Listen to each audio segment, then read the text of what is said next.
Hello my dear friends, मैं विवेक कुमार अपने YouTube channel UV competitions में आप सभी का स्वागत करता हूं। साथियों, मैं लेकर उपस्थित हूं एक नया वीडियो और वीडियो में हम बात करेंगे राजस्थान अध्ययन की। राजस्थान अध्ययन जो कि हमने आरएस के लिए चला रखा है और आरएस के साथ साथ सभी राजस्थान के एग्जाम्स के लिए अत्यंत महत्वपूर्ण है। साथियों, राजस्थान अध्ययन में हम पढ़ रहे हैं राजस्थान के इतिहास के महत्वपूर्ण स्रोत जो कि राजस्थान के इतिहास से संबंधित है।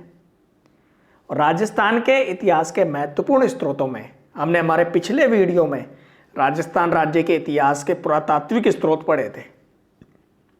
आज का हमारा जो वीडियो है वह है पुरालेखीय स्रोत।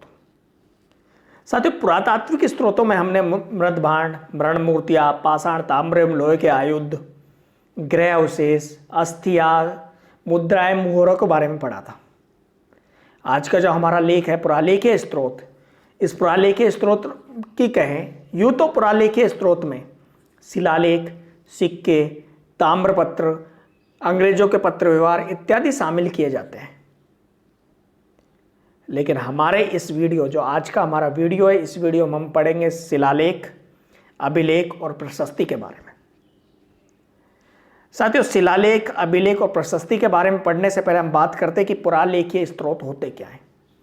पुरालेखीय स्रोत क्या होते हैं कि पुरालेखीय स्रोत वह सामग्री होती है जो किसी ना किसी भाषा में लिखित होती है, अर्थात विभिन्न भाषाओं में लिखित रूप से उपलब्ध जो सामग्री होती है वह पुरालेखीय स्रोत कहलाती है।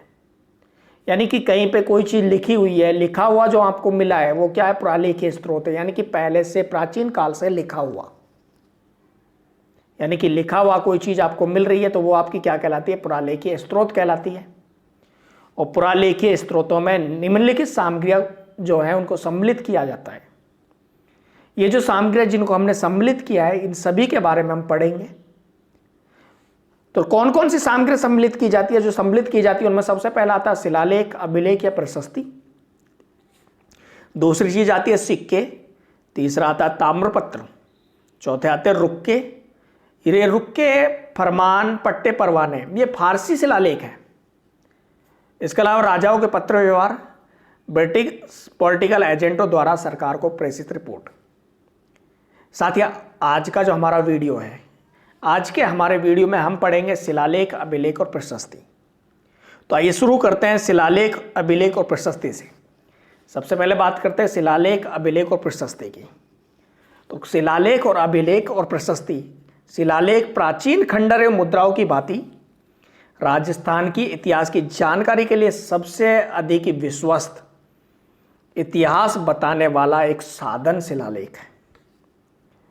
राजस्थान राज्य के आकलन करने में मृण मूर्तियां, मृदभांडों की भांति शिलालेख का भी एक महत्वपूर्ण योगदान है। और समय के अनुकूल जैसे जैसे समय आया उस समय के अनुसार इन शिलालेखों की भाषा जो थी संस्कृत, हिंदी, राजस्थानी, फारसी तथा उर्दू में प्रयुक्त हुई थी। यानी कि समय के अनुसार इन शिलालेखों की भाषाएं बदलती चली गई। जिन शिलालेखों में अधिकांश राजाओं की उपलब्धियों का प्रशंसायुक्त वर्णन किया जाता है उन्हें क्या कहते हैं? प्रशस्ति। यानी कि बहुत सारे शिलालेख ऐसे होते हैं जिनमें किसी ना किसी राजा की प्रशंसा की जाती है, उसके कामकाज की प्रशंसा की जाती है, उसके रहन सहन, खान पान की प्रशंसा की जाती है। तो जिन शिलालेखों में किसी राजा की उपलब्धियों का प्रशंसायुक्त वर्णन किया जाता है उसे क्या कहते हैं? प्रशस्ति कहते हैं। अभिलेखों के विभिन्न और विविध हैं। अभिलेखों के विषय विभिन्न हैं, विविध हैं, जिनमें राजवर्णन, वंश वर्णन प्रमुख है। और राजस्थान के इतिहास को बतलाने वाले प्रमुख शिलालेख निम्नलिखित हैं, जिनमें बडली का शिलालेख, गोसुंडी का शिलालेख, बसंतगढ़ का शिलालेख, मंडोर का शिलालेख, मानमोरी का शिलालेख, बहुत सारे शिलालेख मिले राजस्थान राज्य में। तो हम उन राजस्थान राज्य में मिले शिलालेखों में से महत्वपूर्ण शिलालेखों की हम बात करते हैं, महत्वपूर्ण शिलालेखों को हम पढ़ते हैं। तो महत्वपूर्ण शिलालेखों में हम सबसे पहले जो बात करते हैं वो करते हैं बडली के शिलालेख की। बडली के शिलालेख की बात की जाए तो बडली का जो शिलालेख है वो राजस्थान राज्य के अजमेर जिले में है। यानी कि बडली का शिलालेख मिला कहाँ था? राजस्थान राज्य के अजमेर जिले में। मिला कब था? 433 ईस्वी पूर्व में। यानी कि इसका जो समय क्या कब है बडली के शिलालेख का? 433 ईस्वी पूर्व। और कहाँ मिला था? राजस्थान राज्य के अजमेर जिले में, ख्वाजा की नगरी अजमेर में। बडली के शिलालेख की बात की जाए तो बडली का शिलालेख राजस्थान का सबसे प्राचीन शिलालेख है।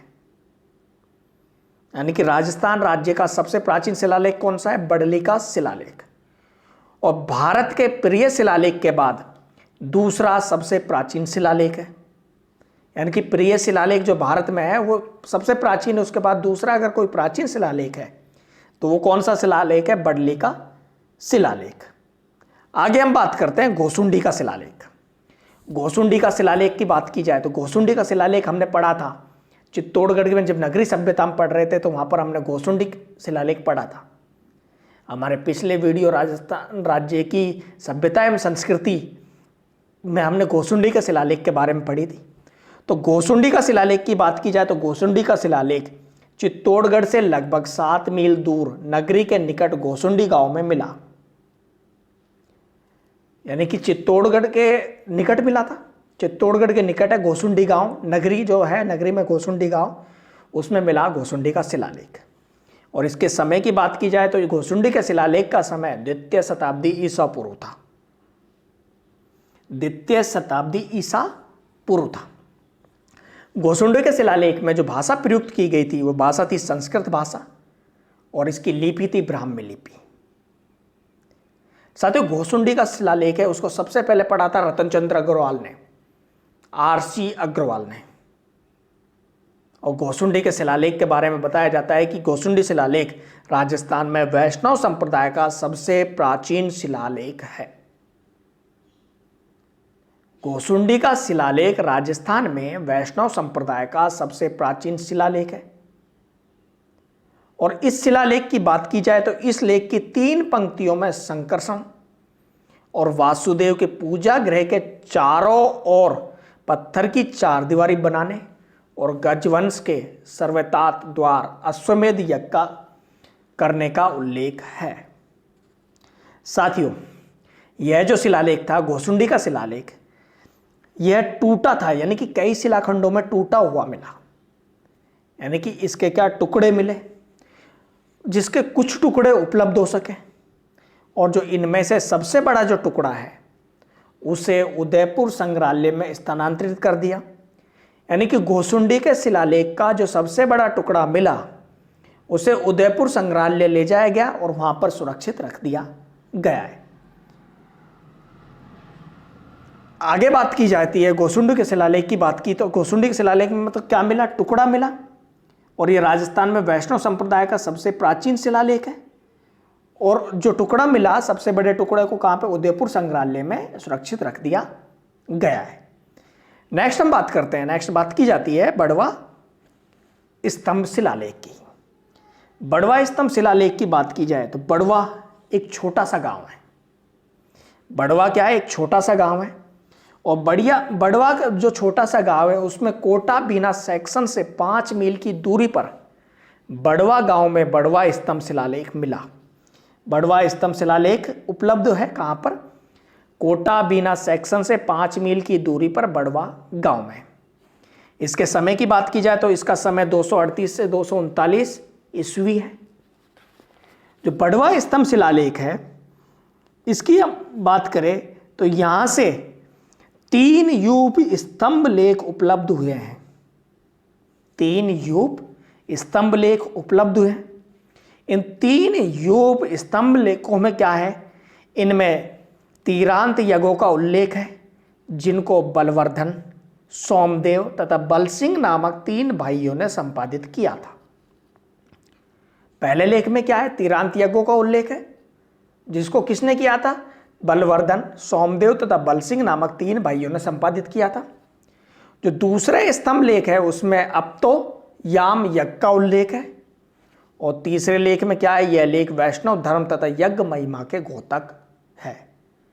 यानी कि जो बड़वा स्तंभ शिलालेख है यह वैष्णव धर्म तथा यज्ञ महिमा के घोतक है। आगे हम बात करते हैं गोठ मांगलोद का शिलालेख की। गोठ मांगलोद का शिलालेख की बात की जाए तो गोठ मांगलोद का शिलालेख हमें मिला कहाँ से था? सबसे पहले हम बात करते हैं कि गोठ मांगलोद का शिलालेख जिसकी हम बात कर रहे हैं वो गोठ मांगलोद का शिलालेख मिला कहाँ था? तो गोठ मांगलोद के शिलालेख की बात की जाए तो गोठ मांगलोद का स्थान कहाँ पर है? नागौर जिले के गोठ मांगलोद गांव में स्थित दधी माता के मंदिर में यह उत्कीर्ण एक अभिलेख है। यानी कि नागौर जिले के गोठ मांगलोद गांव में स्थित दधी माता के मंदिर में उत्कीर्ण अभिलेख है और इसका समय कौन सा है? यह लगभग 608 ईस्वी का माना जाता है। गोठ मांगलोद का शिलालेख 608 ईस्वी का माना जाता है और पंडित रामकरण आसोपा के अनुसार इस अभिलेख पर या इस शिलालेख पर गुप्त संवत की तिथि संवत्सर सतेसु 289 श्रावण बदी 13 अंकित है। गोठ मांगलोद का शिलालेख पर आगे हम बात करते हैं। आगे कौन सा एक शिलालेख आता है? बसंतगढ़ का शिलालेख। बसंतगढ़ के शिलालेख की बात की जाए तो बसंतगढ़ का जो शिलालेख है उसका स्थल कहाँ पर है? सिरोही जिले का बसंतगढ़। सिरोही जिले के बसंतगढ़ में बसंतगढ़ शिलालेख मिला और इसका समय की बात की जाए बसंतगढ़ के शिलालेख का तो ये इसका समय 625 ईस्वी जो कि राजा वर्म लात के समय का लेख विक्रम संवत 682 माना गया है। इस लेख में पाया जाता है कि इस लेख में क्या पाया जाता है? इस लेख से पाया जाता है कि उक्त संवत 625 ईस्वी का जो विक्रम संवत 682 था, उक्त संवत में वर्मलात का स्तंभ रज्जिल जो सत्याश्रय वज्रभट्ट का पुत्र था और अबुर्द देश का स्वामी था। नेक्स्ट हम बात करते हैं अपराजित का शिलालेख। अपराजित का शिलालेख की बात की जाए तो अपराजित का शिलालेख उदयपुर जिले के नागदा गांव के निकट कुडेश्वर के मंदिर की दीवार पर अंकित है। अपराजित का शिलालेख उदयपुर जिले के नागदा गांव के निकट कुडेश्वर के मंदिर की दीवार पर अंकित है। अपराजित का शिलालेख का समय 661 ईस्वी माना जाता है और इस शिलालेख की हम बात करें तो अपराजित का यदि शिलालेख की बात की जाए तो अपराजित का शिलालेख से 7वीं शताब्दी में मेवाड़ की धार्मिक स्थिति के बारे में हमें जानकारी मिलती है। यानी कि अपराजित का जो शिलालेख है उससे 7वीं शताब्दी में मेवाड़ की धार्मिक स्थिति के बारे में जानकारी मिलती है। नेक्स्ट आइए हम बात करते हैं मंडोर का शिलालेख की। मंडोर का शिलालेख की यदि बात की जाए तो मंडोर का शिलालेख है कहाँ पर? तो मंडोर का शिलालेख जोधपुर नगर के निकट मंडोर के पहाड़ी ढाल में एक बावड़ी में आयताकार शिला के भाग पर खुदा हुआ है। यानी कि एक जोधपुर के निकट मंडोर नामक जो स्थान है, जो रावण का ससुराल है, वहाँ पर पहाड़ी जो है उसके ढाल में एक आयताकार शिला पर एक शिलालेख उत्कीर्ण है, वह है मंडोर का शिलालेख। इसका जो समय है वह 685 ईस्वी और यह जो शिलालेख है, इस शिलालेख से उक्त बावड़ी का निर्माण काल विक्रम संवत 742 तथा उसके निर्माणकर्ता चाणक्य के पुत्र माधु ब्राह्मण की सूचना प्राप्त होती है। इसके साथ साथ इस शिलालेख से और क्या मिलता है? इस शिलालेख से उस समय शिव तथा विष्णु की उपासना का प्रमाण मिलता है। यानी कि उस समय कब 685 ईस्वी के समय में शिव और विष्णु की पूजा की जाती थी। और इस शिलालेख की बात की जाए तो इस शिलालेख की जो भाषा है वो संस्कृत है, जो कि शंकर घट्टा से प्राप्त हुआ था और तथा इसमें 17 पंक्तियां हैं। इस शिलालेख में कितनी पंक्तियां हैं? 17 पंक्तियां हैं। आगे हम बात करते हैं मानमोरी का शिलालेख की। तो मानमोरी के शिलालेख की बात की जाए तो मानमोरी का शिलालेख चित्तौड़गढ़ के निकट मानसरोवर झील के तट पर एक स्तंभ पर खुदा हुआ है। मतलब मानमोरी का जो शिलालेख है वो चित्तौड़ के पास मानसरोवर झील के तट पर एक स्तंभ पर खुदा हुआ है। इसके जो खोजकर्ता है वो कौन थे? Colonel James Tod. और यह शिलालेख कौन सी सदी का है? ये 8वीं सदी का शिलालेख है और इसके खोजकर्ता है कर्नल जेम्स टोड। इस शिलालेख के बारे में कहा जाता है कि यह जो शिलालेख है, मानमोरी का जो शिलालेख है, ये कर्नल जेम्स टोड को मिला था। कर्नल जेम्स टोड इसको इंग्लैंड ले जाना चाह रहा था, लेकिन ये शिलालेख भारी होने के कारण कर्नल जेम्स टोड ने क्या किया, इसको समुद्र में फेंक दिया। समुद्र में फेंक दिया, सिर्फ उसके पास इसका अनुवाद बचा इस शिलालेख का, और जो अनुवाद बचा उसका को कर्नल जेम्स टोड ने एक पुस्तक लिखी थी, एक बुक लिखी थी राजस्थान के इतिहास के ऊपर, annals and antiquities of Rajasthan. उस पुस्तक में इसका उल्लेख किया। सीधी सीधी बात करें तो यह जो लेख है, ये जो शिलालेख है, मानमोरी का शिलालेख, पार्थिव स्थिति में लेख उपलब्ध नहीं है। इसके अलावा इस शिलालेख में चार राजा कौन कौन से? महेश्वर, भीम, भोज और मान। मान को शायद मानभंग या मानमोरी भी कह सकते हैं, का वर्णन मिलता है। ऐसा कहा जाता है कि यह जो शिलालेख है, इसमें चित्तौड़ के प्राचीन मंदिरों में सूर्य का मंदिर, जो कि कला की दृष्टि से बड़ा सुंदर है, उसको संभवतः राजा मानभंग ने बनवाया था। हम मान सकते हैं कि मानभंग और मानमोरी दोनों अलग अलग व्यक्ति भी हो सकते हैं, परंतु ऐसा असंभव है कि एक ही स्थान पर एक समय में दो शासक एक ही जैसे मालूम पड़े। तो ऐसी स्थिति में दिखाई पड़ता है कि मानभंग और मानमोरी दोनों एक ही थे। इसके अलावा इस शिलालेख से, कौन से? मानमोरी के शिलालेख से उस समय के राजाओं द्वारा लिए जाने वाले करों, युद्ध में हाथियों के प्रयोग, शत्रुओं को बंदी बनाए जाने तथा उनकी स्त्रियों की देखभाल की उचित जानकारी भी हमें मिलती है। आगे हम बात करते हैं चाकसू की प्रशस्ति की। तो चाकसू, जो कि जयपुर जिले में है, जयपुर जिले का एक राज्य रहा है। चाकसू की बात की जाए तो जो चाकसू की प्रशस्ति वो जयपुर जिले के चाकसू में है,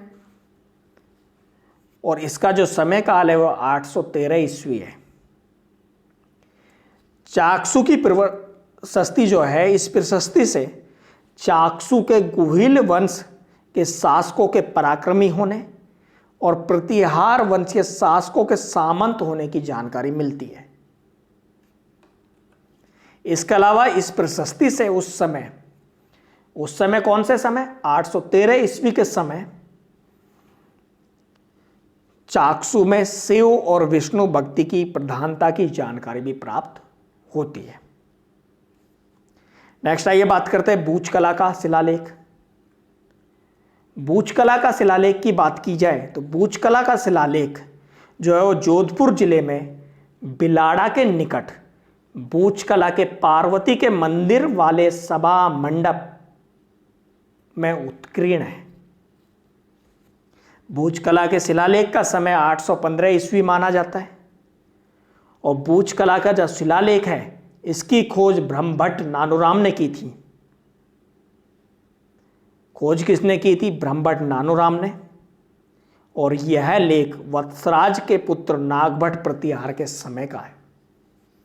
जो आपका बूचकला शिलालेख है वो शिलालेख वत्सराज के पुत्र नागभट्ट प्रतिहार के समय का होने की हमें जानकारी मिलती है।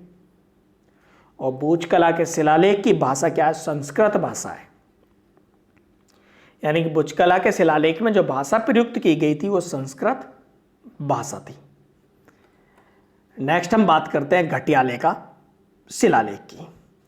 घटियाले का शिलालेख की बात की जाए तो घटियाले का शिलालेख जोधपुर के निकट स्थित है। यानी कि घटियाले का जो शिलालेख है वो मिला कहाँ था? जोधपुर के निकट प्राप्त हुआ था। और ये जो शिलालेख का समय है वह है 861 ईस्वी। घटियाले के शिलालेख से मग जाति के ब्राह्मणों और प्रतिहार नरेश कुक्कुम का वर्णन मिलता है। और इसके अलावा इस शिलालेख की बात की जाए घटियाले के शिलालेख की, तो इस शिलालेख से तत्कालीन वर्ण व्यवस्था की जानकारी भी हमें मिलती है। नेक्स्ट हम बात करते हैं राजूगढ़ का शिलालेख की। राजोगढ़ का शिलालेख जो कि अलवर जिले के राजोगढ़ के अंतर्गत है, और यह जो शिलालेख है अलवर जिले के राजोगढ़ में यह लेख प्राप्त हुआ है। इस लेख की बात की जाए तो यह लेख 923 ईस्वी में मिला, यानी कि राजोगढ़ का जो शिलालेख है वो 923 ईस्वी का है। और इस शिलालेख में प्रसिद्ध शिल्पकार सर्वदेव द्वारा शांतिनाथ के मंदिर के निर्माण का उल्लेख मिलता है। जो यह शिलालेख है, इस शिलालेख की जो भाषा है वो भाषा संस्कृत भाषा है। ऐसा कहा जाता है कि जो सर्वदेव है, सर्वदेव पूर्ण तल्लक से निकले हुए धरकट धाकड़ वंश के दहदुलक का पुत्र तथा आर्यभट्ट का पुत्र था। तो राजोगढ़ का शिलालेख कहां पर है? अलवर जिले में, अलवर जिले के राजगढ़ में, 923 ईस्वी का यह शिलालेख है। आगे हम बात करते हैं सारणेश्वर या सारनाथ की प्रशस्ति के बारे में। सारणेश्वर या सारनाथ की प्रशस्ति की बात की जाए तो यह प्रशस्ति उदयपुर के शमशान के सारणेश्वर नामक शिवालय के सभा मंडप के पश्चिमी द्वार के छगने पर भूरे रंग के पत्थर पर खुदी हुई है।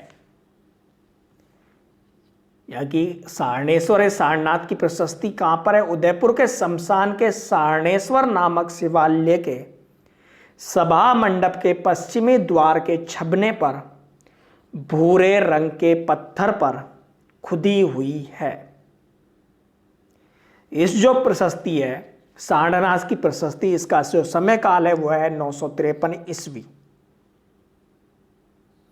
इस प्रशस्ति की बात की जाए तो यह प्रशस्ति या इस प्रशस्ति से गोहिल वंशी मेवाड़ के राजा अल्लट का समय स्थिर होकर उसकी माता महालक्ष्मी तथा पुत्र नरवाहन के नाम स्पष्ट हो जाता है।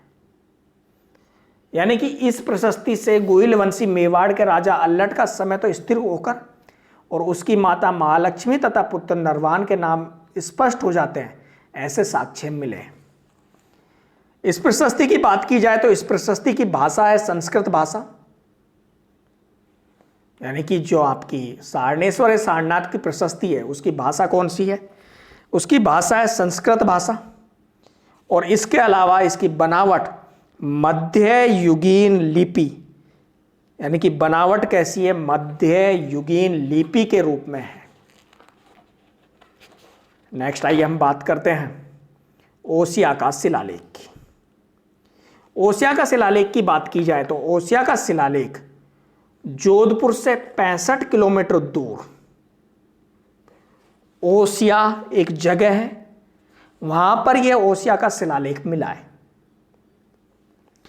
इसका जो समय है ओसिया के शिलालेख का समय 956 ईस्वी माना जाता है। इस शिलालेख के अनुसार इसका समय 956 ईस्वी है। इस शिलालेख की बात की जाए तो यह शिलालेख 22 संस्कृत पदों में है, जिसके जगह जगह अक्षर खंडित हो गए। यानी कि यह भी एक क्या है? खंडित शिलालेख है, ओसिया का शिलालेख। इस शिलालेख की बात की जाए तो इस शिलालेख से वत्सराज के समय की समृद्ध स्थिति का पता चलता है। यानी कि इसमें मानसिंह को भूमि का स्वामी और वत्सराज को रिपुओं का दमन करने वाला कहा गया है इस शिलालेख में। और इसके अलावा वत्सराज की समृद्ध स्थिति का पता चलता है, मतलब क्या है कि वत्सराज की जो स्थिति थी उसके भवन हाथियों से शोभायमान थे और विद्वान अध्ययन और स्तुति में लगे रहते थे। तो इन चीजों से पता चलता है कि उस समय वत्सराज का जो समय था वो बहुत ही समृद्ध था। यह जो शिलालेख है इसके जो सूत्रधार हैं, सूत्रधार पदाजा द्वारा उत्कीर्ण किया गया है। और इस शिलालेख से एक महत्वपूर्ण बात जो मिली, इस शिलालेख से तत्कालीन समाज के 4 वर्ण यानी कि ब्राह्मण, क्षत्रिय, वैश्य और शूद्र में विभक्त होने की भी जानकारी मिलती है। यानी कि यह एक ऐसा शिलालेख है जिससे 4 वर्ण, जो तत्कालीन समाज में 4 वर्ण प्रचलित थे, उन 4 वर्णों की जानकारी भी मिलती है। और उन 4 वर्णों में कौन कौन से वर्ण हैं एक आपका क्षत्रिय, ब्राह्मण, वैश्य और शूद्र, इन चारों वर्णों की जानकारी भी हमें इसी शिलालेख से मिलती है। नेक्स्ट आइए बात करते हैं एकलिंगजी नाम या नाथ प्रशस्ति की। एकलिंगजी नाम या नाथ प्रशस्ति की बात की जाए तो इसका जो स्थल है उदयपुर जिले के एकलिंगजी के मंदिर से कुछ ऊंचे स्थान पर लकुलिस के मंदिर में यह प्रशस्ति मिली है। इस प्रशस्ति को का जो समय काल है वो 971 ईस्वी है, यानी कि जो नाथ प्रशस्ति जो है उसका जो समय काल है वो क्या है, 971 ईस्वी है। इस प्रशस्ति की बात की जाए तो यह प्रशस्ति मेवाड़ में सांस्कृतिक तथा राजनीतिक इतिहास के लिए बड़े महत्व की है। यानी कि इस प्रशस्ति की खास बात यह है कि यह मेवाड़ के सांस्कृतिक तथा राजनीतिक इतिहास के लिए बड़े काम की है। यह प्रशस्ति मेवाड़ के सांस्कृतिक तथा राजनीतिक इतिहास को बताती है। इस प्रशस्ति में हुआ क्या था कि इस प्रशस्ति में क्या, मंदिर के में जो ऊपर से बहने वाला जो बरसाती पानी था, उस पानी से इस प्रशस्ति की कई पंक्तियां बिगड़ गई हैं और इससे कई जगह दरार आ गई। फिर भी इसका कुछ अंश पढ़ा जा सकता है और कुछ अंश जो पढ़ा गया है उसी के आधार पर बताया गया है कि इस प्रशस्ति में मेवाड़ के सांस्कृतिक तथा राजनीतिक इतिहास के लिए बड़े काम किए। और दूसरा, इस प्रशस्ति में से स्त्री के आभूषणों का वर्णन मिलता है। यानी कि आपकी एकलिंगजी नाम या नाथ प्रशस्ति से स्त्री के आभूषणों का वर्णन मिलता है। नेक्स्ट हम बात करते हैं हर्षनाथ के मंदिर की प्रशस्ति की। हर्षनाथ के मंदिर की प्रशस्ति की बात की जाए तो इसका जो स्थल है वो शेखावटी क्षेत्र के प्रसिद्ध हर्षनाथ मंदिर में है। यानी कि हर्ष की पहाड़ियां कहां पर है, सीकर जिले में। सीकर जिला किस में आता है, शेखावटी क्षेत्र में। शेखावटी क्षेत्र में 3 जिले आते हैं, सीकर, झुंझुनू और चूरू। तो जो हर्षनाथ के मंदिर की प्रशस्ति है वो शेखावटी क्षेत्र के प्रसिद्ध हर्षनाथ मंदिर में मिली है। इस मंदिर की बात की जाए तो इस मंदिर को, जो ये उक्त मंदिर है, इसका निर्माण अल्लट द्वारा किया गया था। हर्षनाथ के मंदिर का निर्माण किसने किया था, अल्लट ने। इस प्रशस्ति का समय काल है 973 ईस्वी और यह जो प्रशस्ति है ये सांबर के चौहान राजा विग्रहराज के समय की है। इस प्रशस्ति में 48 पद संस्कृत भाषा में और साथ ही साथ इस प्रशस्ति में विग्रहराज के पिता सिंहराज के संबंध में लिखा हुआ है। और क्या है लिखा हुआ है, इसके अलावा इस प्रशस्ति में वांगड़ के लिए वारगढ़ शब्द का प्रयोग किया गया है और ऐसा अनुमान लगाया जा रहा है कि हर्षनाथ का जो मंदिर था उसके वहां पर सिंहराज इसी देवपाल का सामंत हो सकता है। यानी कि सिंहराज देवपाल का सामंत हो जाता है, ऐसा भी अनुमान लगाया गया था। नेक्स्ट हम बात करते हैं नागदा का शिलालेख की। तो नागदा का शिलालेख उदयपुर जिले में एक लिंगजी के पास नागदा गांव में मिला है और इसका समय है 1026 ईस्वी। यह जो शिलालेख है, कौन सा, नागदा का शिलालेख, इस शिलालेख में किसी सूर्यवंशी राजा का वर्णन है जो कि स्पष्ट दिखाई नहीं देता है कि किस राजा का वर्णन है। और इसके अलावा इस शिलालेख में विष्णु मंदिर बनाने का भी वर्णन मिलता है। किसमें, नागदा के शिलालेख में। नेक्स्ट हम बात करते हैं लाहण बावड़ी की प्रशस्ति की। तो लाहण बावड़ी की प्रशस्ति सिरोही जिले के बसंतगढ़ में लाहण बावड़ी में मिली है और इसका समय काल 1042 ईस्वी है। यह जो प्रशस्ति है, इस प्रशस्ति में लाहणी नामक रानी का वर्णन है जिसके पुण्यार्थ इस बावड़ी का निर्माण कराया गया था। यानी कि लाहण बावड़ी का निर्माण लाहणी नामक रानी के नाम पर कराया गया था। और यह जो प्रशस्ति है इस प्रशस्ति में लाहिणी नामक रानी का ही वर्णन मिलता है। नेक्स्ट हम बात करते हैं जालोर का शिलालेख की। जालोर के शिलालेख की बात की जाए तो यह शिलालेख जालोर जिले के तोपखाना की इमारत के उत्तरी द्वार पर लगा हुआ है। जालोर का शिलालेख जालोर जिले के तोपखाना की इमारत की उत्तरी दीवार पर लगा हुआ है और इसका समय काल 1118 ईस्वी है। जालोर का शिलालेख सफेद पत्थर पर खोदा हुआ है और अब इस शिलालेख को जोधपुर संग्रहालय में सुरक्षित रख दिया गया है। इस शिलालेख की बात की जाए तो इस शिलालेख में वागपति राज का उल्लेख है, जो जालोर शाखा का प्रवर्तक था और उसका आबू के परमार धरणी वराह से संबंध था। और इसके अलावा इस शिलालेख में परमारों की उत्पत्ति वशिष्ठ के यज्ञ से हुई है, ऐसा भी अंकित है। किसमें अंकित है ऐसा? जालोर के शिलालेख में। आइए हम आगे बात करते हैं नाडोल का शिलालेख का। तो नाडोल के शिलालेख की बात की जाए तो नाडोल का शिलालेख बाड़मेर जिले के सोमेश्वर मंदिर में मिला है। यानी कि नाडोल का शिलालेख बाड़मेर जिले के सोमेश्वर मंदिर का है और इसका समय काल 1141 ईस्वी है। नाडोल के शिलालेख में संस्कृत भाषा उपयोग में ली गई है तथा लिपि नागरी लिपि है और इस शिलालेख में 39 पंक्तियां हैं जो कि संस्कृत भाषा में लिखी गई है। इस शिलालेख की बात की जाए तो इस शिलालेख से में भाट लोगों का घोड़ों का व्यापार करने तथा बंजारों का अपने बैलों से वस्तुओं को एक स्थान से दूसरे स्थान पर ले जाने का उल्लेख मिला है।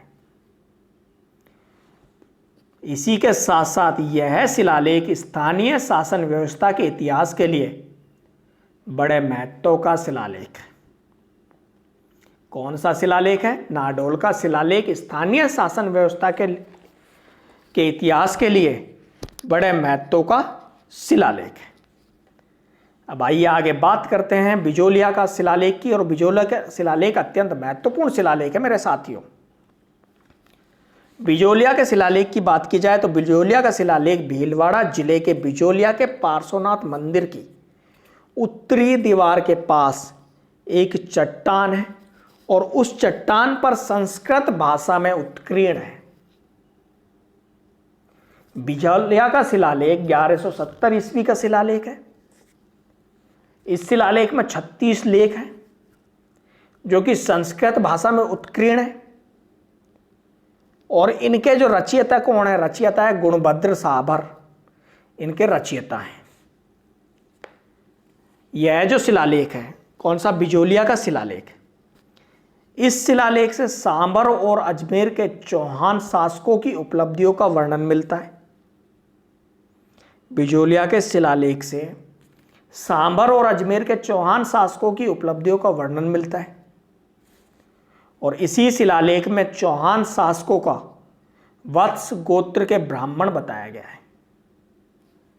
यानी कि चौहान जो शासक है उनको इसी शिलालेख बिजोलिया के शिलालेख में वत्स गोत्र के ब्राह्मण बताया गया है तथा विभिन्न नगरों के प्राचीन नाम भी बताए गए हैं, जिनमें जाबालीपुर, जालोर का नाम जाबालीपुर, सांभर का नाम साकंभरी, भीनमाल का नाम श्रीमाल, नाडोल का नाम नड्डुल और दिल्ली का नाम दिल्ली का बताया गया है। यह जो शिलालेख है बिजोलिया के शिलालेख में बिजोलिया के आसपास के पठारी भाग को उत्तमाद्री कहा गया है और इस उत्तमाद्री को वर्तमान में ऊपरमाल कहा जाता है। इस शिलालेख के अनुसार सांबर झील का निर्माण चौहान वंश के संस्थापक वासुदेव ने करवाया था। यानी कि बिजोलिया के शिलालेख के अनुसार सांबर झील का निर्माण चौहान वंश के संस्थापक वासुदेव ने करवाया था। आगे बात की जाती है नेमिनाथ या आबू मंदिर की प्रशस्ति की। नेमिनाथ या आबू मंदिर की प्रशस्ति की बात की जाए तो यह प्रशस्ति सिरोही जिले के माउंट आबू के निकट दिलवाड़ा गांव के नेमिनाथ मंदिर की है। इस प्रशस्ति का जो समय काल है वह 1230 ईस्वी है और इस प्रशस्ति को नेमिनाथ के मंदिर में तेजपाल द्वारा उत्कीर्ण करवाकर लगवाया गया है, ऐसा इस प्रशस्ति में उल्लेख मिला है। यह जो प्रशस्ति है, इस प्रशस्ति से परमार वंशीय राजाओं की उपलब्धियों के साथ साथ वास्तुपाल व तेजपाल के वंशजों का भी विवरण मिलता है। नेमिनाथ जो प्रशस्ति है उससे परमार वंशीय राजाओं की उपलब्धियों के साथ साथ वास्तुपाल व तेजपाल के वंशजों का विवरण भी मिलता है। तो ये कौन सी थी आपकी नेमिनाथ या आबू मंदिर की प्रशस्ति। अब आइए हम इसी में आगे बात करते हैं किसकी, आगे हम बात करते हैं चीरवा के शिलालेख की। चीरवा के शिलालेख की यदि बात की जाए तो चीरवा का शिलालेख उदयपुर से 8 मील दूर चीरवा गांव के मंदिर के द्वार पर लगा हुआ है। चीरवा का जो शिलालेख है उदयपुर से 8 मील दूर चीरवा गांव के मंदिर के द्वार पर टंगा हुआ है, भारी द्वार पर लगा हुआ है। यह शिलालेख 1273 ईस्वी का शिलालेख है। यह जो शिलालेख है इसका प्रथम संपादन वियना ओरिएंटल जर्नल में और फिर इंडियन एंटीक्वेयर में हो चुका है। चीरवा के शिलालेख में गुहिल वंशी शासक महाराणा समर सिंह के समय तक की उपलब्धियों का वर्णन है और गुहिल वंशीय बप्पा जो थे उनके वंशधर थे पदम सिंह, जैत्र सिंह, तेज सिंह और समर सिंह। इस शिलालेख की बात की जाए चिरवा के शिलालेख की तो इस शिलालेख में संस्कृत भाषा में 51 श्लोक है, यानी कि चिरवा के शिलालेख में संस्कृत भाषा में 51 श्लोक है।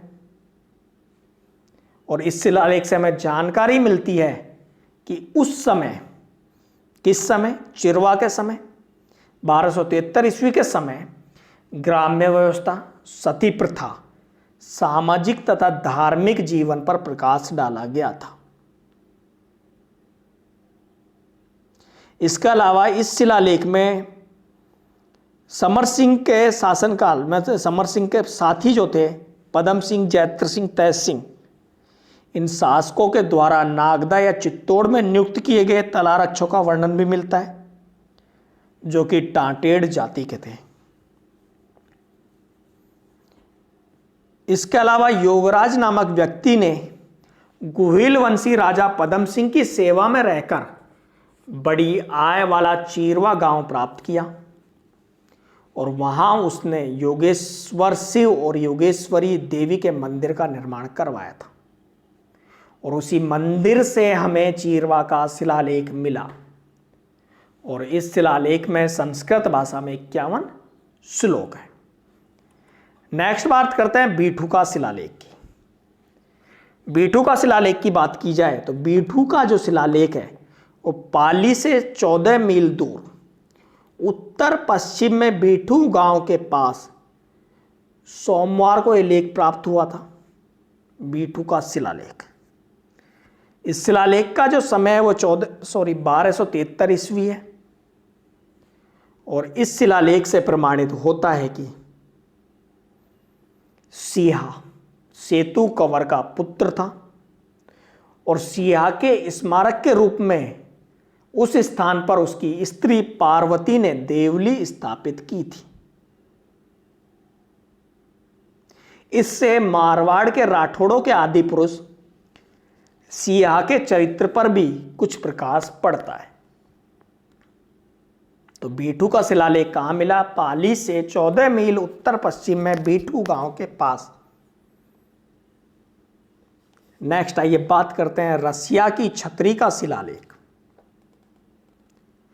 रसिया की छतरी का शिलालेख की यदि बात की जाए तो बहुत छोटा सा शिलालेख मिला, और यह जो शिलालेख है यह चित्तौड़ के राजमहलों के द्वार पर उत्कीर्ण मिला है। इस शिलालेख का जो समय है वो 1274 ईस्वी है, और इस रसिया की छतरी के शिलालेख में गुहिल वंशीय शासकों की वंशावली तथा उस समय के सामाजिक एवं धार्मिक रीति रिवाजों की जानकारी दी गई है। नेक्स्ट आइए बात करते हैं अचलेश्वर का शिलालेख की। अचलेश्वर के शिलालेख की बात की जाए तो अचलेश्वर का शिलालेख अचलेश्वर के मंदिर के पास वाले मठ के एक चौपाल की दीवार पर टंगा हुआ है।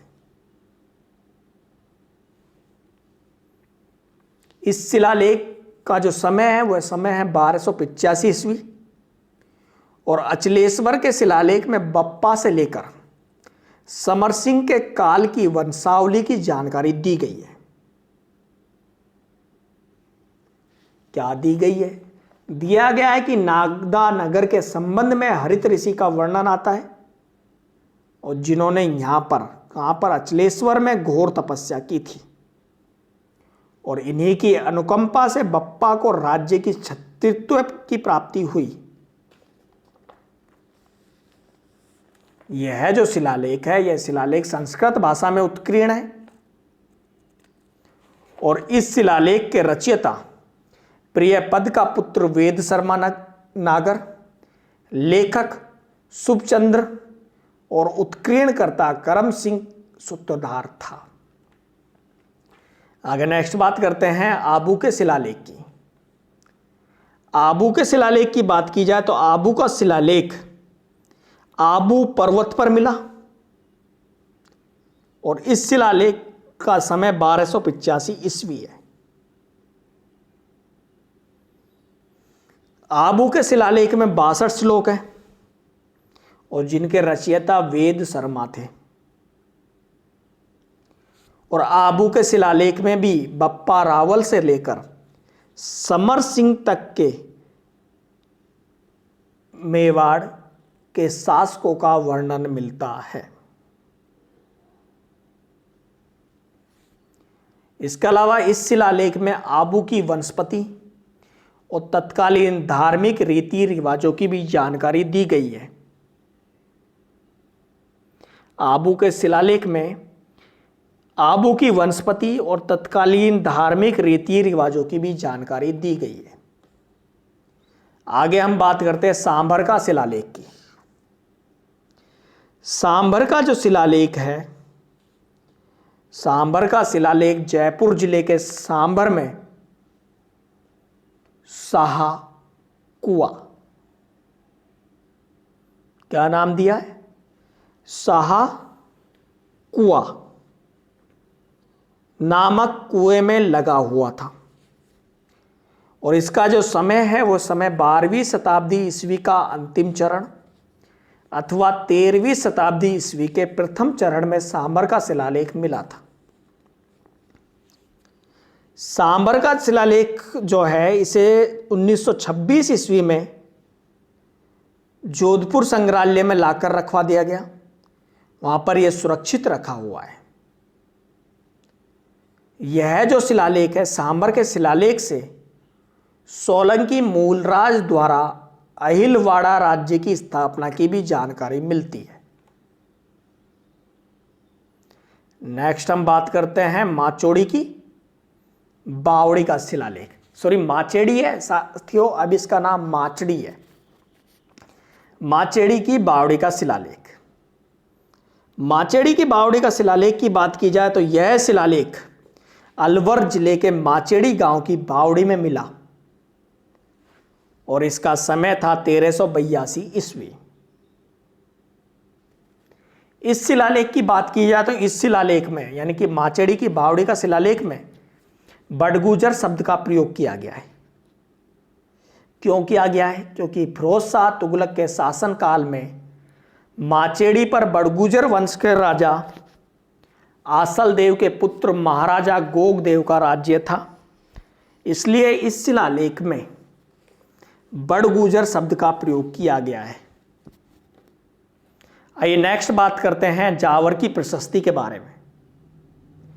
जावर की प्रशस्ति बात की जाए तो जावर की प्रशस्ति मेवाड़ के जावर गांव के पार्श्वनाथ के छौणे में उत्कीर्ण है। इसका समयकाल 1421 ईस्वी है और इस प्रशस्ति से संयुक्त परिवार प्रणाली का बोध होता है, जिसमें कुटुंब का प्रमुख एक व्यक्ति होता था, यानी कि पूरे परिवार का प्रमुख एक व्यक्ति होता था और उसके लड़के लड़कियां पुत्र वधुएं और उसके कुटुंब के सदस्य होते थे। मतलब एक संयुक्त परिवार मिलता था जिसमें चाचा ताऊ भाई भतीजा सब एक साथ रहते थे। उस परिवार का एक मुखिया होता था और बाकी सब जो थे वो उस कुटुंब के सदस्य होते थे। इन कुटुंब का मुखिया होता था और बाकी सभी कुटुंब के सदस्य होते थे। तो इस जो प्रशस्ति है, जावर की प्रशस्ति से संयुक्त परिवार प्रणाली का बोध होता है। नेक्स्ट आइए बात करते हैं श्रृंगी ऋषि के शिलालेख की। श्रृंगी ऋषि के शिलालेख की बात की जाए तो श्रृंगी ऋषि का शिलालेख उदयपुर जिले में एक लिंगजी से 6 मील दक्षिण पूर्व में श्रृंगी ऋषि के आश्रम के तिबारे में लगा हुआ है। यह शिलालेख 1428 ईस्वी का शिलालेख है। इस शिलालेख में संस्कृत भाषा का उपयोग किया गया है, जिसकी रचना कविराज वाणी विलास योगेश्वर ने की और सूत्रधार हाड़ा के पुत्र फना हैं। यह जो शिलालेख है ये मोकल के समय का होने की हमें जानकारी मिलती है कि श्रृंगी ऋषि का जो शिलालेख था वो मोकल के समय का था। मोकल कौन था? मोकल वह था जिसने धार्मिक गुरु की आज्ञा से अपनी पत्नी गौरंबिका की मुक्ति के लिए श्रृंगी ऋषि के पवित्र स्थान पर एक कुंड को बनवाया और उसकी प्रतिष्ठा की थी। इसके अलावा इस शिलालेख से मेवाड़ के महाराणा कौन कौन थे? हमीर, क्षेत्र सिंह, लक्ष्य सिंह, मोकल इत्यादि की उपलब्धियों की जानकारी भी मिलती है। और श्रृंगी ऋषि के शिलालेख में भील जाति के सामाजिक जीवन पर भी प्रकाश डाला गया है। नेक्स्ट आइए बात करते हैं समीधेश्वर के मंदिर का शिलालेख की। समीधेश्वर के मंदिर का जो शिलालेख है वह चित्तौड़ के समीधेश्वर मंदिर की दीवार पर मिला और यह शिलालेख भी 1428 ईस्वी का शिलालेख बताया जाता है। इस शिलालेख में तत्कालीन शिल्पियों, सामाजिक रीति रिवाजों तथा महाराणा मोकल द्वारा विष्णु के मंदिर के निर्माण की जानकारी मिलती है समीधेश्वर के मंदिर के शिलालेख से। नेक्स्ट आइए बात करते हैं देलवाड़ा का शिलालेख की। देलवाड़ा का जो शिलालेख है वह सिरोही जिले के देलवाड़ा में मिला। इस शिलालेख को 1434 ईस्वी का शिलालेख माना जाता है और इस शिलालेख से टका नामक प्रचलित मुद्रा का उल्लेख मिलता है। यह जो शिलालेख है देलवाड़ा का शिलालेख, इस शिलालेख में उस समय बोलचाल की भाषा में मेवाड़ी भाषा का प्रयोग किया जाता था। नेक्स्ट आइए बात करते हैं रणकपुर की प्रशस्ति के बारे में। तो रणकपुर की प्रशस्ति की बात की जाए तो रणकपुर की जो प्रशस्ति है वह पाली जिले के रणकपुर के चौमुखा मंदिर के बाएं स्तंभ में लगे हुए पत्थर पर उत्कीर्ण है। रणकपुर की प्रशस्ति पाली जिले के रणकपुर के चौमुखा मंदिर के बाएं स्तंभ में लगे हुए पत्थर में उत्कीर्ण है। इस जो प्रशस्ति का समय है वह 1439 ईस्वी इस प्रशस्ति का समय बताया गया है।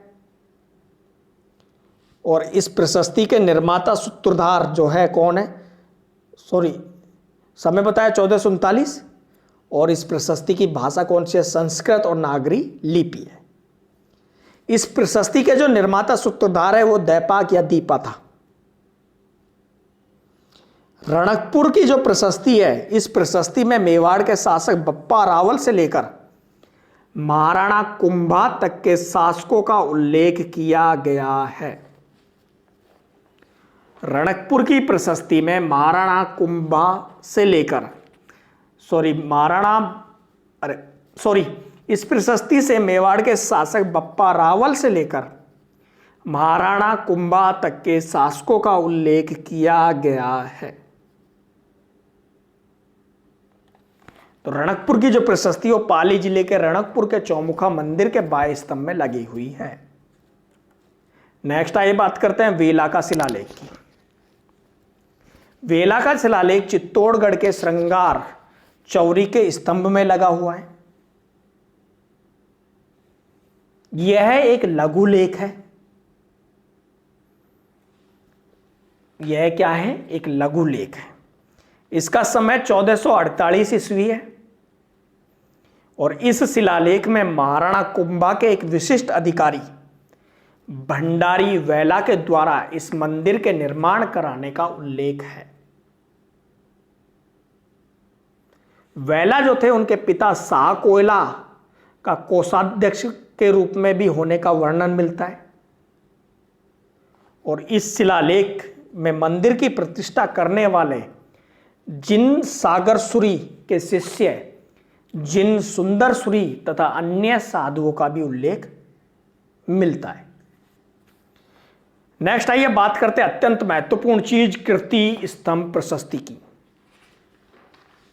कीर्ति स्तंभ प्रशस्ति की बात की जाए, कीर्ति स्तंभ प्रशस्ति जो है वो अत्यंत महत्वपूर्ण है। और अत्यंत महत्वपूर्ण क्यों है, अत्यंत महत्वपूर्ण इसलिए है क्योंकि इस प्रशस्ति की वर्तमान में केवल 2 शिलाएं ही अवशेष में है। कीर्ति स्तंभ प्रशस्ति का स्थल चित्तौड़गढ़ दुर्ग है, यानी कि कीर्ति स्तंभ जो प्रशस्ति है वो चित्तौड़गढ़ दुर्ग में लगी हुई है। और चित्तौड़गढ़ दुर्ग में स्थित कीर्ति स्तंभ की कई शिलाओं पर उत्कीर्ण श्लोकों के सामूहिक नाम को कीर्ति स्तंभ प्रशस्ति कहा है। यानी कि श्लोक जो है खुदे हुए हैं, श्लोक जो लिखे गए हैं स्तंभ की शिलाओं पर, उनका जो सामूहिक नाम है उसे कहा गया कीर्ति स्तंभ प्रशस्ति। कीर्ति स्तंभ प्रशस्ति का समय काल 1460 ईस्वी है। कीर्ति स्तंभ जो प्रशस्ति है इसकी वर्तमान में 2 शिलाएं अवशेष में है। शेष सभी शिलाएं अभाग्यवश नष्ट हो चुकी है। इस प्रशस्ति की बात की जाए तो इस प्रशस्ति की रचना अन्नी भट्ट ने आरंभ की तथा उसके पुत्र महेश भट्ट ने इसे संपन्न किया था, समाप्त किया था।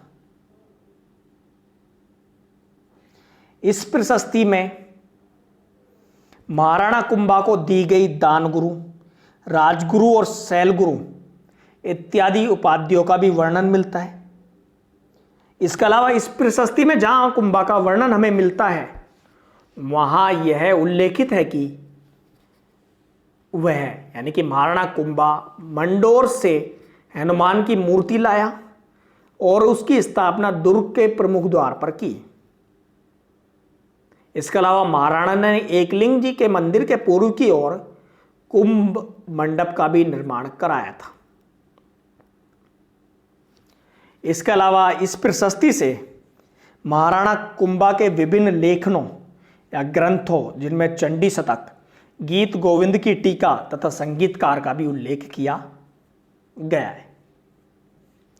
नेक्स्ट आइए बात करते हैं कुंभलगढ़ का शिलालेख की। कुंभलगढ़ का शिलालेख की बात की जाए तो कुंभलगढ़ का शिलालेख राजसमंद जिले के कुंभलगढ़ के कुंभ श्याम मंदिर में मिला है।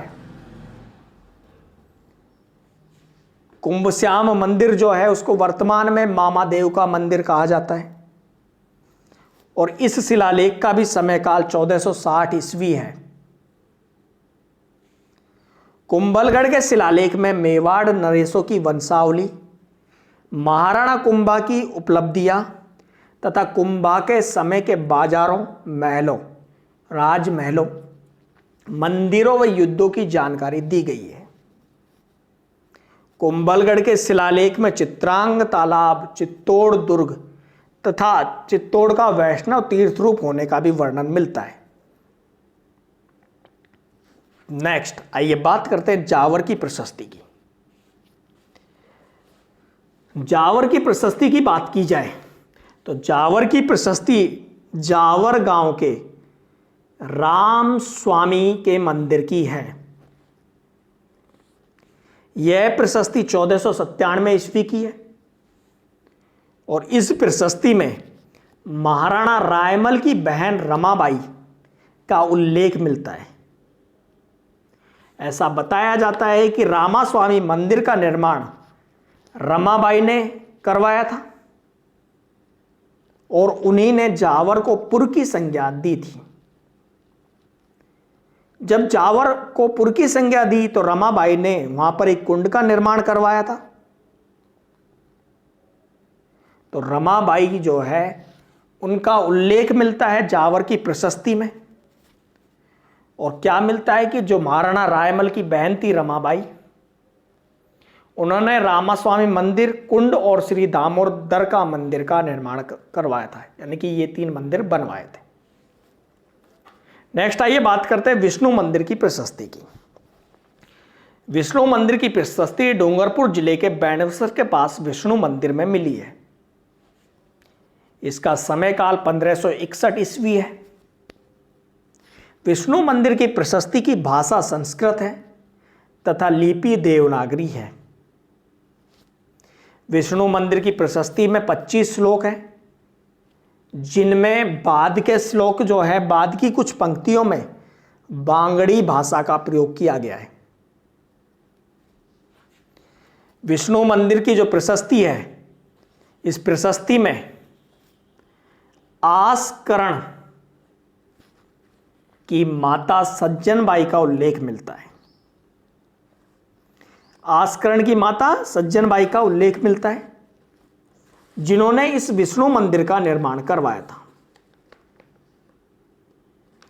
सज्जनबाई जो थी, सज्जनाबाई के आस्करण और अक्षयराज नामक 2 कुंवर और लाछाबाई नाम की एक कुंवरी यानी कि लड़की पैदा हुई थी। नेक्स्ट आइए हम बात करते हैं सारण का शिलालेख की। सारण का शिलालेख सोजत प्रांत के सारण नामक स्थान का है और इसका समय काल 1580 ईस्वी है। सारण के शिलालेख से राव चंद्रसेन के दाह क्रिया की जानकारी मिलती है। इस स्थान पर एक प्रतिमा बनी हुई है, उसमें घोड़े पर सवार चंद्रसेन जी हैं तथा उनकी 5 स्त्रियां खड़ी हैं जो कि उनके साथ ही सती हुई थी। नेक्स्ट आइए बात करते हैं बीकानेर का शिलालेख की।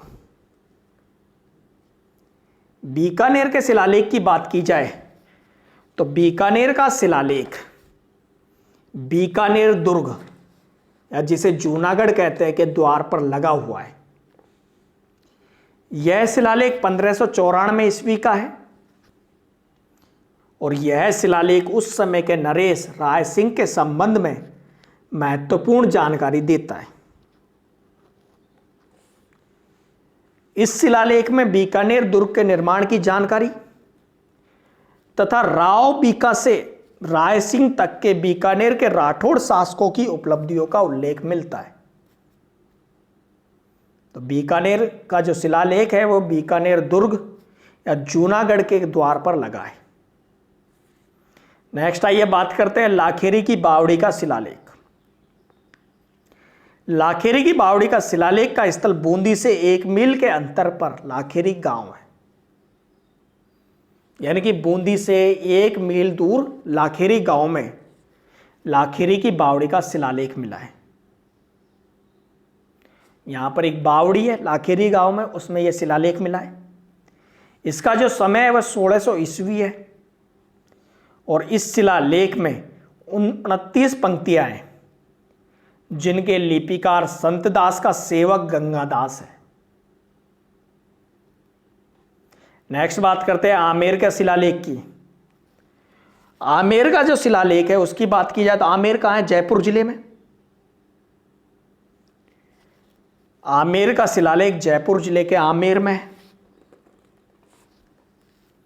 इसका जो समय है वह 1612 ईस्वी है। इस लेख को फाल्गुन शुक्ला पंचमी रविवार का लेख भी कहा जाता है। आमेर के शिलालेख की भाषा संस्कृत है और लिपि नागरी लिपि है। इस शिलालेख में आमेर के कछवा राजवंश के शासकों का उल्लेख मिलता है। कछवा वंश के शासक कौन कौन थे? पृथ्वीराज, भारमल, भगवंत दास और मानसिंह का उल्लेख मिलता है। इसके अलावा इस शिलालेख में कछवा वंश को रघु वंश तिलक कहकर संबोधित करने की जानकारी भी मिलती है और इसी शिलालेख में मानसिंह द्वारा कराए गए जमुआ रामगढ़ दुर्ग का भी उल्लेख मिलता है। तो सबसे सिंपल सी बात की जाए कि आमेर के जो शिलालेख है उसमें आमेर के कछवा राजवंश के शासकों का उल्लेख मिलता है। आगे आइए बात करते हैं जगन्नाथ राज की प्रशस्ति की। जगन्नाथ राज की प्रशस्ति उदयपुर के जगदीश मंदिर के प्रवेश द्वार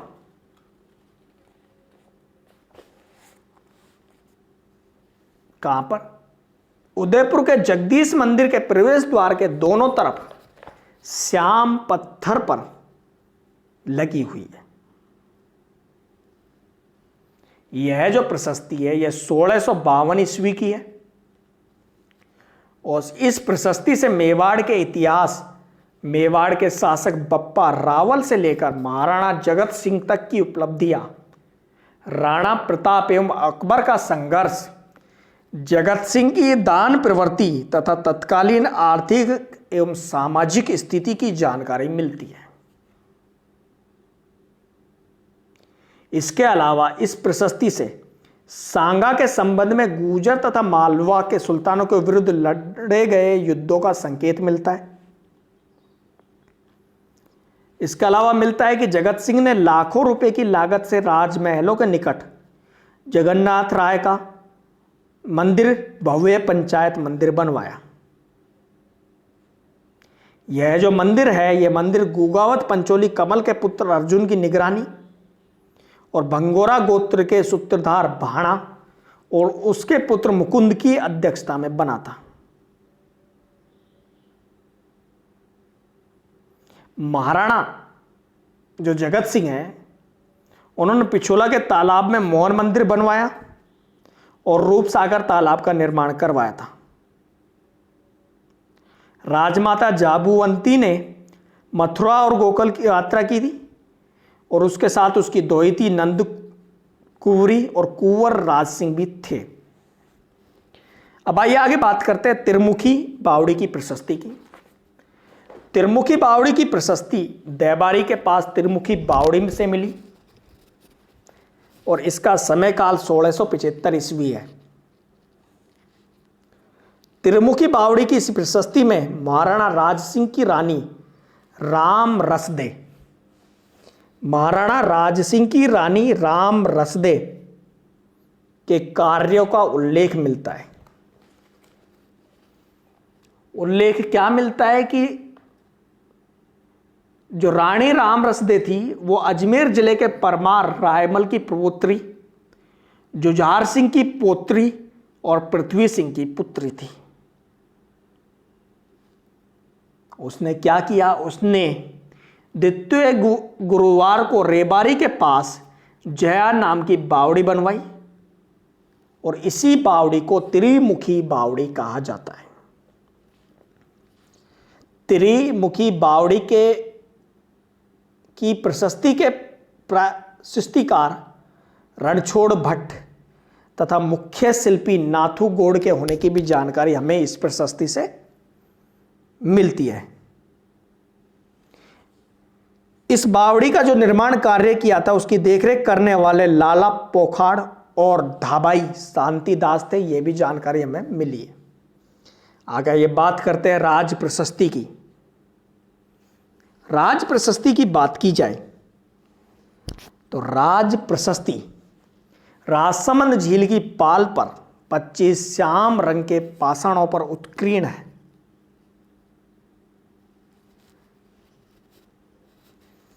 इस प्रशस्ति का जो समय काल है वो 1676 ईस्वी है।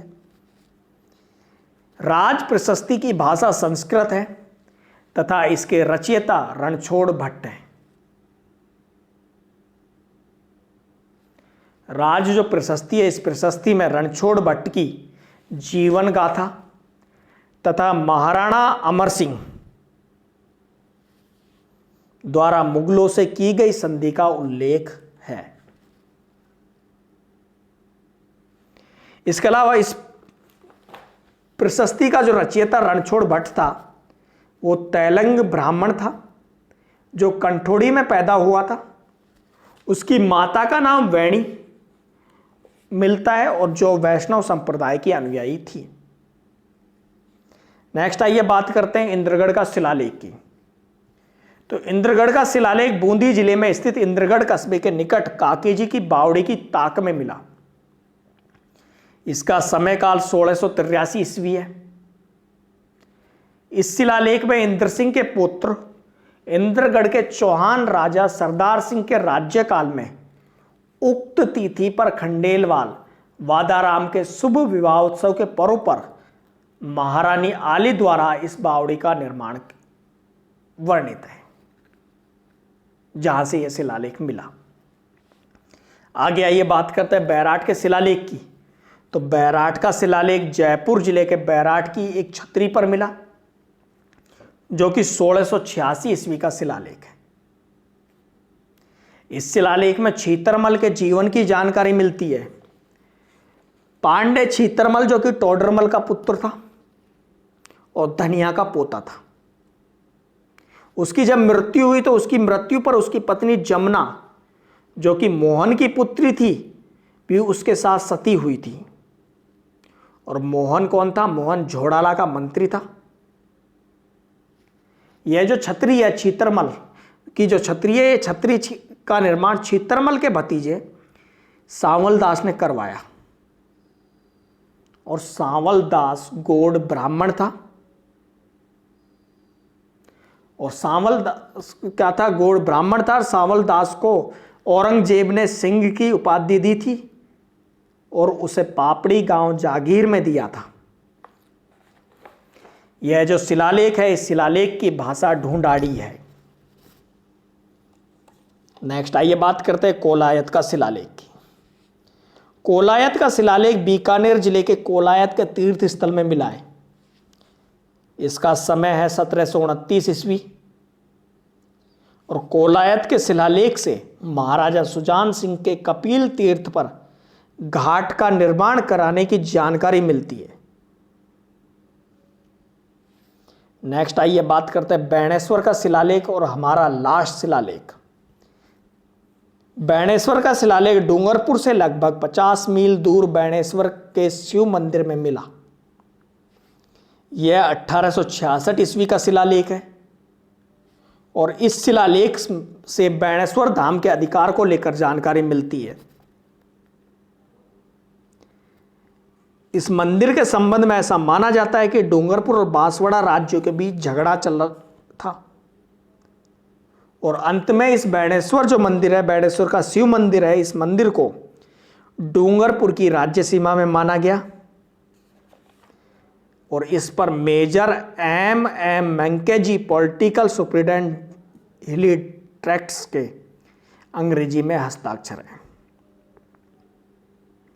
और सीमा निर्धारण के संबंध में इस लेख का, बैणेश्वर शिलालेख का ऐतिहासिक महत्व है। तो साथियों, ये पढ़े हमने राजस्थान राज्य के पुरालेखीय स्त्रोतों में शिलालेख और अभिलेख। नेक्स्ट जो हमारा लेसन होगा, नेक्स्ट लेसन जो नेक्स्ट वीडियो जो आएगा वो आएगा राजस्थान के इतिहास के महत्वपूर्ण पुरालेखीय स्रोतों में हम पढ़ेंगे फारसी शिलालेख, सिक्के, ताम्र और अन्य पुरालेखीय स्रोतों के बारे में। साथियों, यदि आपको हमारा वीडियो अच्छा लगा है तो लाइक करें। आपसे बार बार विनती करते हैं कि कमेंट करें। वीडियो पर आपका अच्छा बुरा कमेंट हमें कुछ तो नया सिखाएगा। साथ ही साथ हमारे YouTube चैनल यूवी कंपटीशंस को सब्सक्राइब करें, बेल आइकन दबाएं, जिससे आपको हमारे द्वारा दिए गए अपडेट्स के नोटिफिकेशन मिलते रहे। थैंक यू सो मच, धन्यवाद। मिलते हैं फिर एक नए वीडियो के साथ हमारे अपने चैनल यूवी कंपटीशंस पर।